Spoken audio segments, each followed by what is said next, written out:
하나님 말씀은 빌립보서 4장입니다. 빌립보서 4장 8절과 9절입니다.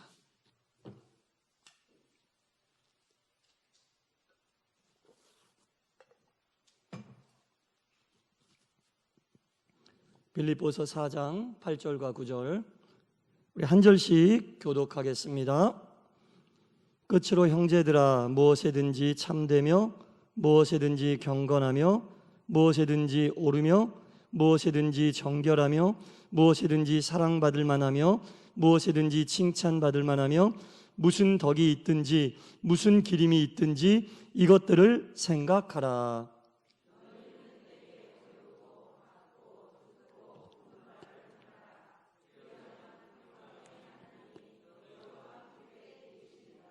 아멘. 할렐루야. 아멘.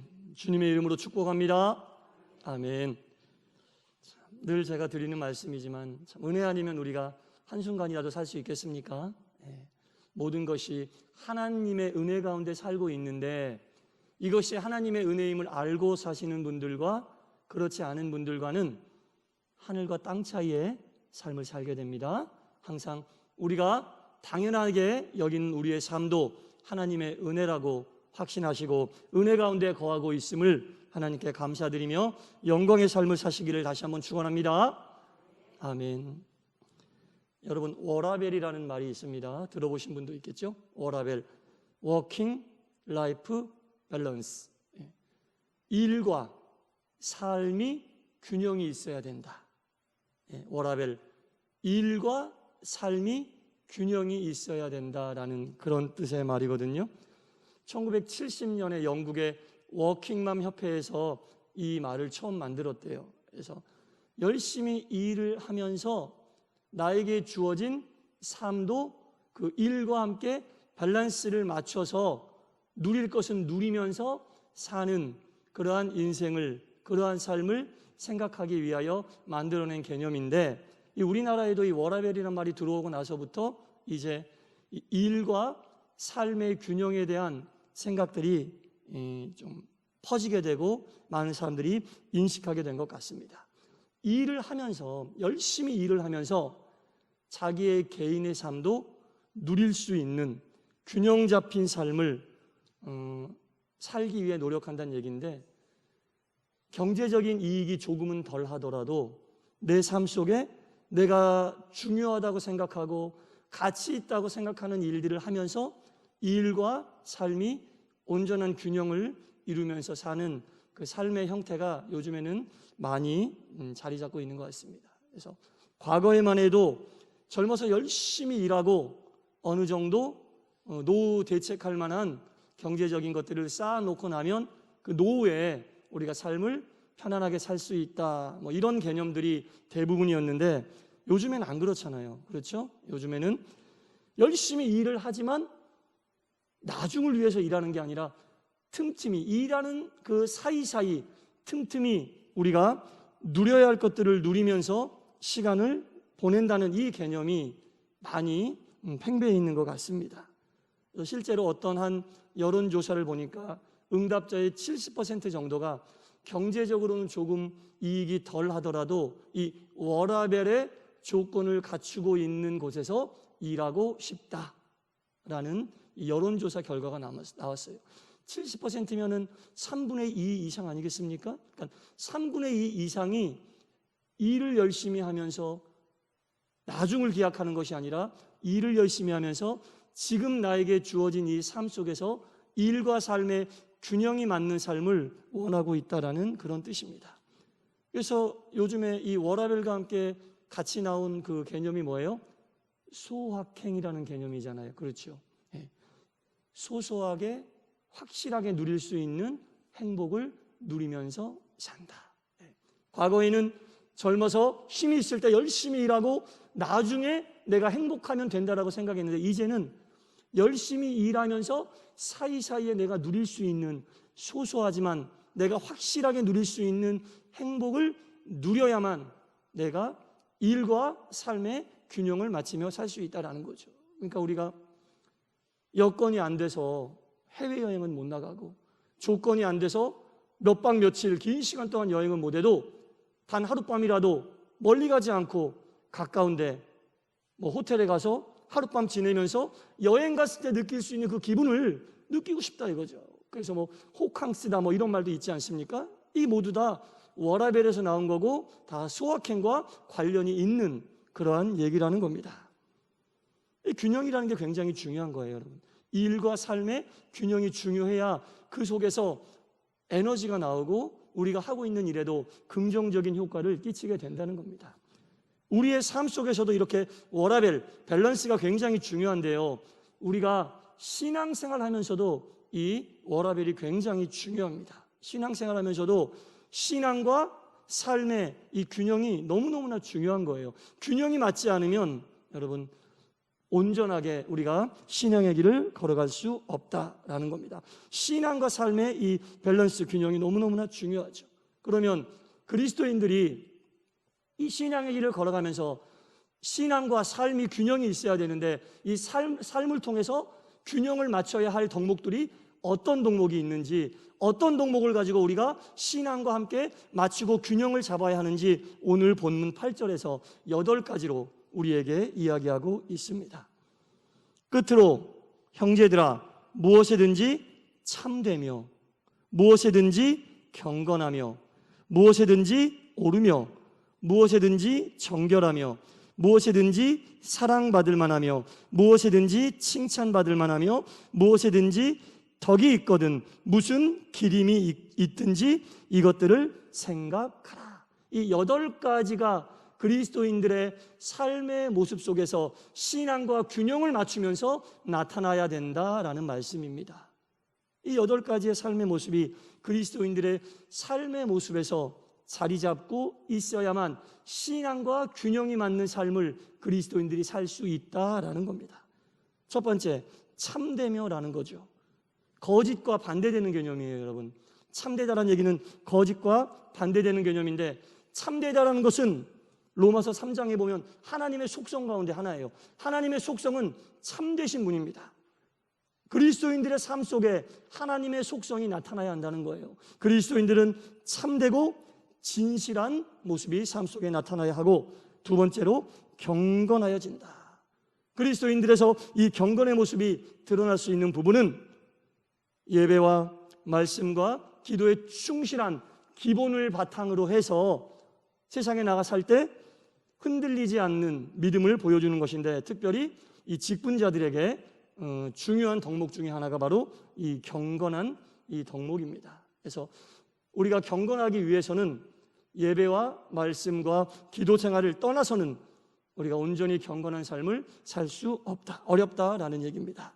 그리고 세 번째는 옳으며, 이 옳다는 것은요, 하나님께 옳다고 인정받는 것을 얘기하는 겁니다. 사람들에게 내 스스로가 생각할 때 내가 옳았어가 아니라 하나님께 옳다고 인정받는 그런 옳음을 이야기하는 겁니다. 그리고 정결하며 경고망동하지 않고 정숙하고 순결해야 한다라는 겁니다. 사랑받을 만하며 다른 사람들이 보았을 때 사랑스러워할 만한 삶의 모습이 나와야 하고, 칭찬받을 만하며, 칭찬이란 얘기는 인정받다라는 얘기예요.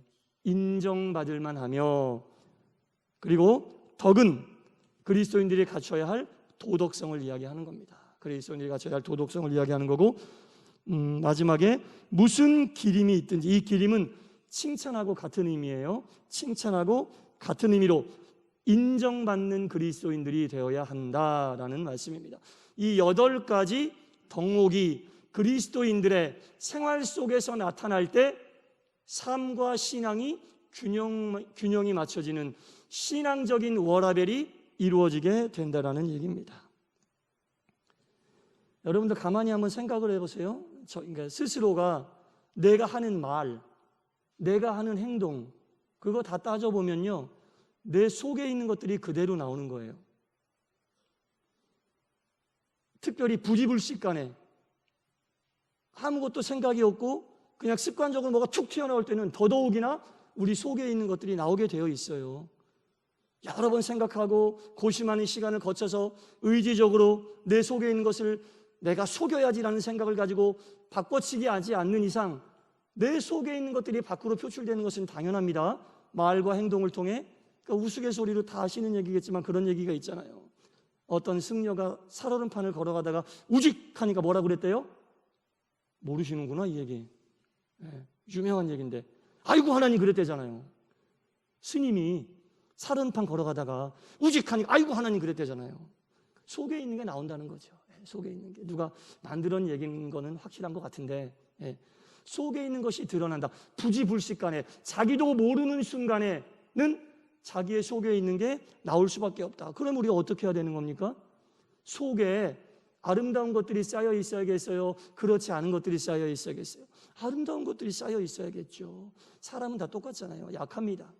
약하고 사람은 부족합니다. 그래서 평소에 그런 것들을 쌓아놓지 않으면 결정적인 순간에 나도 모르는 사이에 그런 것들이 툭툭 표출되는데 그게 그리스도인들의 삶이라면 아름답지 못한 경우가 많이 있다는 겁니다. 그래서 이 8가지 덕목이 우리의 삶 속에 차곡차곡 평소에 잘 쌓여 있으면 신앙의 워라밸, 밸런스가 유지가 된다는 거예요.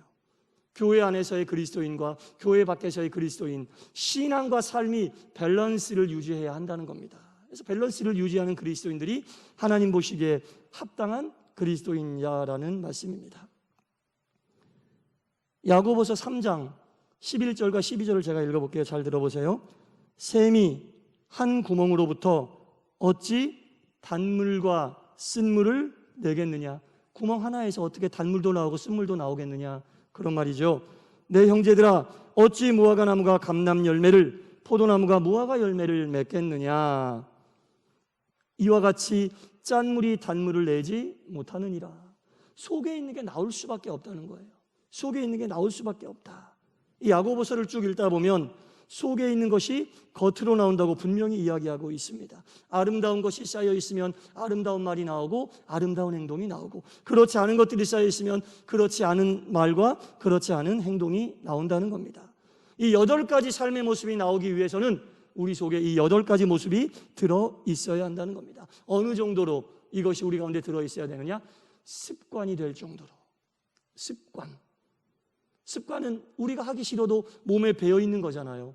몸에 배어 있을 때 그것이 나타날 때, 야, 참 저 사람 좋은 습관 가지고 있네, 이렇게 이야기하는 겁니다. 그리스도인들은 이 8가지가 우리 속에서 습관이 될 정도로 우리도 모르는 사이에 손과 발과 입이 이런 것들을 표출할 수 있을 정도로, 우리도 모르는 사이에 손과 발과 입이, 살다 보면 늘 생각하고 고민해서 얘기하고 생각하고 행동하는 거 아니잖아요. 그렇지 않을 때가 더 많잖아요. 그때 뭐가 나타나는 거예요? 우리의 속에 있는 이런 것들이 툭툭툭 나오게 돼 있거든요.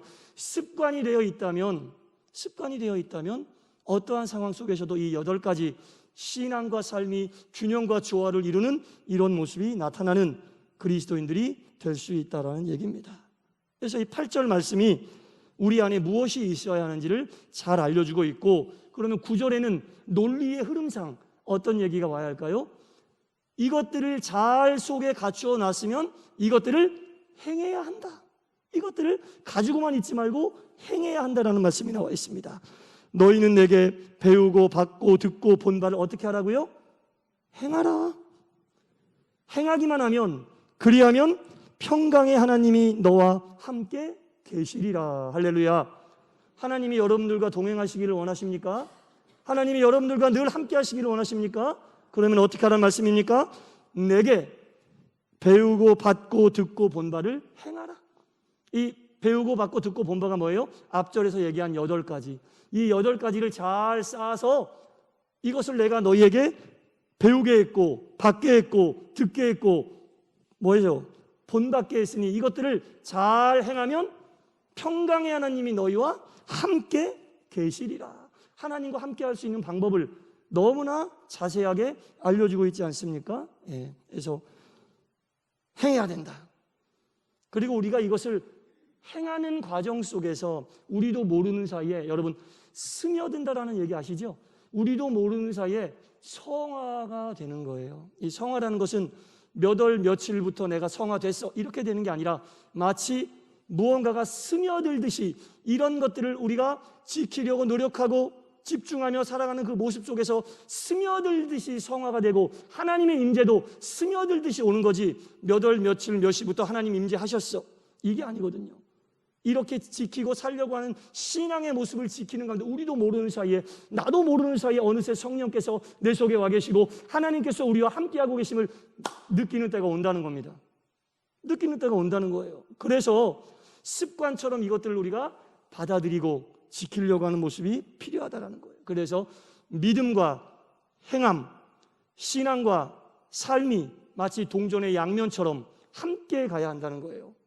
어느 한쪽만 쭉 나가버리면 언밸런스, 밸런스가 중요한 건데 언밸런스하게 된다는 겁니다.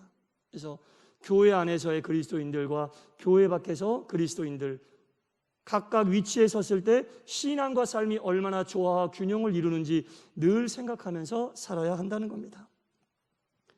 교회 안에서는 두말할 나위 없이 너무나 완벽한 그리스도인인데 집에 돌아가서 직장 생활할 때 보면 그 그리스도인의 모습은 찾아보기 어려운 그런 분들도 계시다는 얘기를 제가 들었습니다.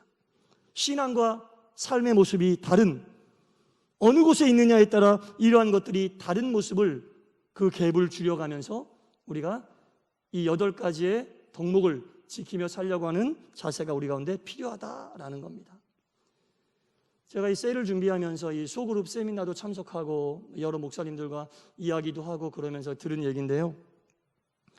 어떤 그 교회 목사님이 이제 거기도 이제 셀을 하려고 소모임을 하는데, 어떤 그 남자 집사님을 그 셀의 리더로 세우고, 남성 셀도 있어요. 근데 우리 교회는 아직 여성 셀 먼저 세우고 남성 셀을 준비하고 있는데, 이 교회는 남성 셀도 이제 하는 모양이에요. 그래서 한 집사님을, 신앙이 너무 좋고 신실한 집사님을 이 남성 셀의 리더로 세웠습니다. 그리고 이 목사님은 이분은 확실하게 셀의 리더감이다라고 생각을 하고 계속 기도로 지원하고 있는데, 어느 날 예배 끝나고 이 집사님이 목사님을 찾아왔어요. 목양실로 와서 이야기를 하더라는 겁니다. 목사님, 사실 저는 셀 리더를 할 만한 자격이 안 돼요. 집사님 무슨 말씀이십니까? 집사님 같은 분이 리더 안 하면 누가 합니까? 그러면서 이 집사님이 이야기를 하는데, 목사님, 저는 교회 안에서만 그리스도인인 것 같아요. 생각 없이 살다가 목사님이 저를 셀의 리더로 세우시고 직책을 주시니까 제가 막 마음이 찔리고, 그래서 목사님께 이야기하지 않고는 견딜 수 없는 심정을 가지고 나왔어요. 집에 가서는 저는 무서운 아버지고 묵뚝뚝한 남편이고, 직장에 가서는 다른 사람들을 배려하지 못하는, 나만 생각하는 그런 직장인입니다. 이런 제가 어떻게 이런 것들을 감당할 수 있겠습니까? 이렇게 그 목사님에게 자신의 속에 있는 것들을 드러냈다라는 얘기입니다. 아이고 집사님, 이야기하기 힘든 얘기 어떻게 이렇게 저한테 해주셨어요? 감사합니다 했더니, 그 이야기를 하게 된 배경을 이야기하는데, 그날도 아침에 주일날 교회 오면서 차에서 아내하고 싸웠대요. 아내하고 싸웠는데 뒤에 있던 초등학교 딸아이가, 아휴, 우리 아빠 교회 가면 또 연기하겠지? 그러더래요. 연기하겠지. 신실한 그리스도인인 것처럼 연기를 하겠지? 그러더래요. 그 말을 듣는가 마음이 그냥 쿵 하고 떨어지더라는 거죠. 그 말을 듣고 너무나 고민스럽다가 이 목사님을 찾아왔다는 거예요. 집사님, 이렇게 말씀해 주셔서 감사합니다. 이렇게 말씀하시는 건 대단한 용기가 있는 분입니다. 그리고 말하기 힘든 부분을 저한테 나눠주셨잖아요. 셀에서는 이렇게 나누는 게 중요한데, 이처럼 하나님이 시작도 하기 전에 집사님에게 먼저 나눔이 무엇인지 경험하게 하시네요. 집사님, 기도하면서 같이 준비해 봅시다. 이렇게 같이 손을 잡고 기도한 후에 이 집사님은 조금씩 삶이 변해가면서 정말 은혜롭게 셀을 인도하는 리더가 되었다는 얘기입니다. 여러분, 우리에게 주어진, 하나님께서 주신 직분은 우리의 삶을 담으라고 주신 그릇이에요. 우리에게 주신 사명과 우리에게 주신 직분은 우리의 삶을 그 속에 담아라 라고 주신 그릇이지, 신앙인답지 못한 모습을 가리라고 주신 가면이 아니에요. 우리에게 사명 주신 것, 우리에게 직분 주신 것은 우리가 그리스도인답지 못한 것들을 뒤로 가리라고 주신 가면이 아니라 우리의 모든 것을 담아내라고 주신 그릇이라는 겁니다. 그래서 우리가 하나님께서 우리에게 주신 직분을 그릇 삼아서 신앙인의 모습으로 이 덕목들을 우리가 하나씩 하나씩 쌓아가면서 하나님 보시기에 합당한 삶을 살게 되면 우리가 성화되는 모습이 그 속에서 자연스럽게 이루어지게 된다는 겁니다. 그래서 그리스도인들을 또 어떤 분은 과일의 비유를 했다고 그런 얘기도 들었거든요. 그리스도인들은 토마토가 돼야 된다, 사과가 돼서는 안 된다. 무슨 말인가 봤더니 토마토는 안도 빨갛고 속도 빨갛다네요. 그래요? 빨간 편이죠. 근데 사과는 밖은 빨간데 안은 어때요? 하얘. 안과 밖이 같은 그리스도인이 돼야 한다라고 누가 그런 비유를 들은 것을 제가 보았습니다.